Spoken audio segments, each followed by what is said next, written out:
Defender la alegría como una trinchera, defenderla del escándalo y la rutina, de la miseria y los miserables, de las ausencias transitorias y las definitivas.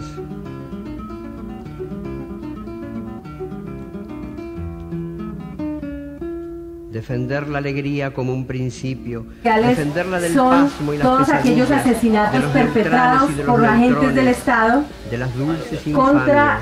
población civil.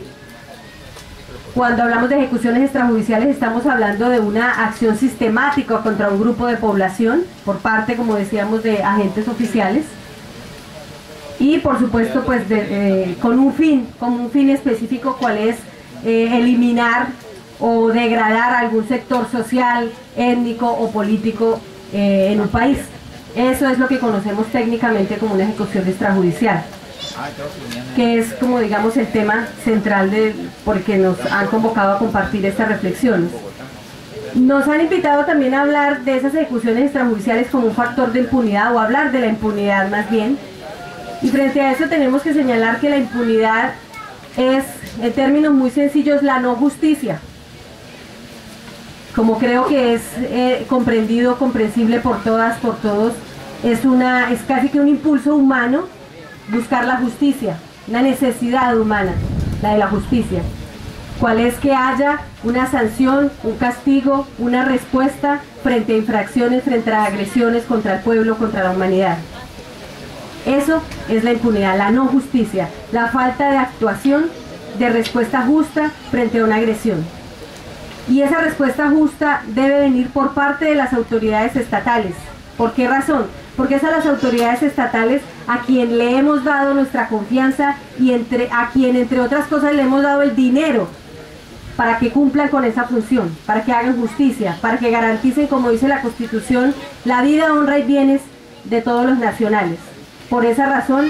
estamos en todo el derecho, y es una obligación incluso de las ciudadanas, de los ciudadanos, pedir justicia cuando se cometen crímenes en general, pero mucho más estamos obligados a pedir justicia cuando se trata de los agentes estatales que cometen los aberrantes crímenes que infortunadamente son ya cotidianos en nuestro país. Era importante ubicar estos dos conceptos. Ahora que ubicamos estos dos conceptos, es importante pasar a señalar que así esa expresión ejecuciones extrajudiciales o falsos positivos que se han llamado sea relativamente nueva, desafortunadamente esos crímenes de lesa humanidad no son nuevos y no son una cosecha de este nefasto gobierno de Álvaro Uribe. Infortunadamente son un elemento ya histórico, un elemento estructural del que hacen una acción, un crimen que sistemáticamente y de manera estructural comete la clase dominante de este país contra el pueblo que bien sea que se le oponga o que ni siquiera se lo oponga, sino que como de manera inerme permanezca en este territorio. Así las ejecuciones extrajudiciales, como decíamos, es un crimen de lesa humanidad de vieja data en este país. Porque esa es una característica de este Estado, esa es una característica de la clase dominante de este país. Perpetrar ejecuciones extrajudiciales, perpetrar masacres, desapariciones forzadas, torturas, amenazas sistemáticas, detenciones y judicializaciones irregulares e ilegítimas contra la sociedad que se opone, contra la sociedad que ejerce derechos. No es un hecho nuevo entonces. Y no es un hecho nuevo porque ya desde 40, 50 años atrás se vienen cometiendo esa cantidad de crímenes. Aquí contamos con la afortunada presencia del Colombia Nunca Más, que es un proyecto de varias organizaciones de derechos humanos y sociales que nos hemos dado a la tarea de hacer esa labor tan escabrosa que es contar cuántos crímenes de lesa humanidad se han perpetrado en este país, y mal contados van 50.000 crímenes cometidos durante los últimos 40 y tantos años, que son los años que ha durado este conflicto armado que nos agobia en este país, esta lucha de clases que vivimos y que muchos valerosamente han puesto la vida en esa lucha. Así que, como decíamos, no es un hecho nuevo, no es un crimen nuevo, sino se trata de una estrategia persistente de la clase dominante en este país.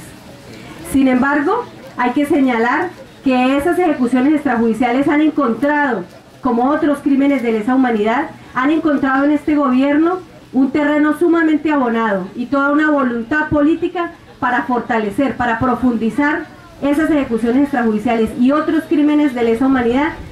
como estrategias de mantenerse en el poder y de arreciar esas estrategias violentas ya tradicionales en la clase dominante de este país para mantenerse en el poder y para hacer todo lo que ya los anteriores conferencistas señalaban con tanta claridad, para feriar los recursos y para feriar la riqueza que hay en este país. Es importante señalar también que la impunidad, esa falta de justicia, esa falta de cumplimiento de una obligación estatal,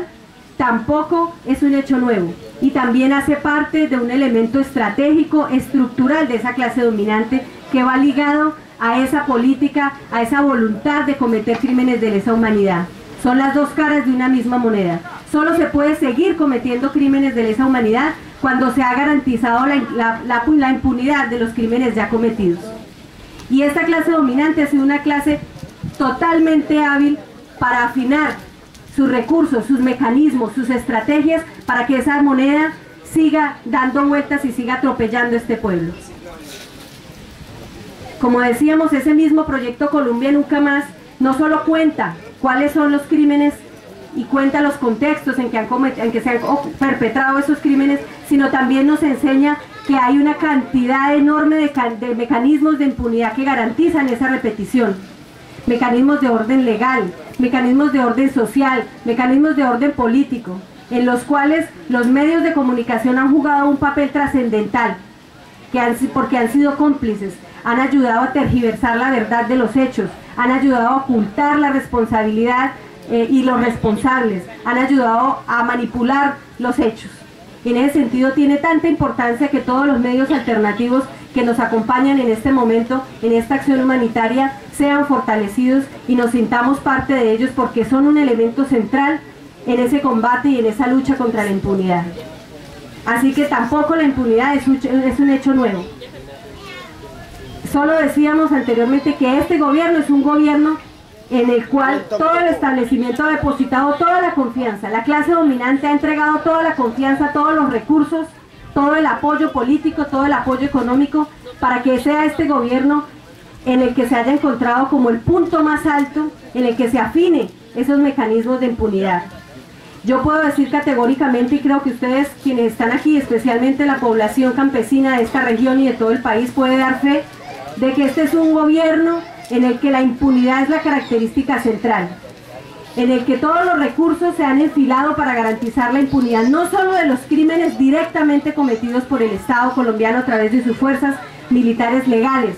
sino que también ha sido un gobierno en el que se ha garantizado y se han tomado todas las medidas económicas, políticas, mediáticas, para garantizar que las fuerzas militares clandestinas del Estado colombiano, que son las fuerzas paramilitares, también hayan sido cobijadas con la impunidad. Esa simulación de proceso de desmovilización y de proceso de supuesta reinserción de los paramilitares, que creo que todos compartimos categóricamente que se trata de una farsa, no es sino un ejercicio concreto de impunidad y ha hecho que se favorezca la impunidad de toda la cantidad de crímenes atroces, bárbaros que han cometido los paramilitares. Pero no solo se trata de la impunidad de esos crímenes, de esa cantidad de masacres, de torturas, de esos crímenes cometidos con una forma y una alevosía que nos da vergüenza como seres humanos tener que saber, como seres humanos y como colombianos. A mí en particular me da vergüenza que mis hijas tengan que ver en los noticieros a unos criminales sin ninguna vergüenza contando las atrocidades, las barbaridades que han cometido y que eso se vuelva parte de la cotidianidad de nuestros niños, de nuestras niñas. Me da vergüenza y me da dolor, ¿verdad?, que esto haya pasado en este país. Pero esa misma vergüenza es la que nos debe motivar a luchar porque eso no pase. Y espacios como estos son los espacios que nos van alimentando ese terreno, nos van llenando de ánimo, nos van llenando y nos van alimentando mucho más esa fuerza y esa decisión que tenemos para hacer que estas realidades no se sigan repitiendo. En ese sentido, todo ese proceso, no solo de la desmovilización, que ha sido un proceso de impunidad, también se han operado toda una cantidad, todo un paquete legislativo que ha hecho que esos paramilitares tengan unas penas irrisorias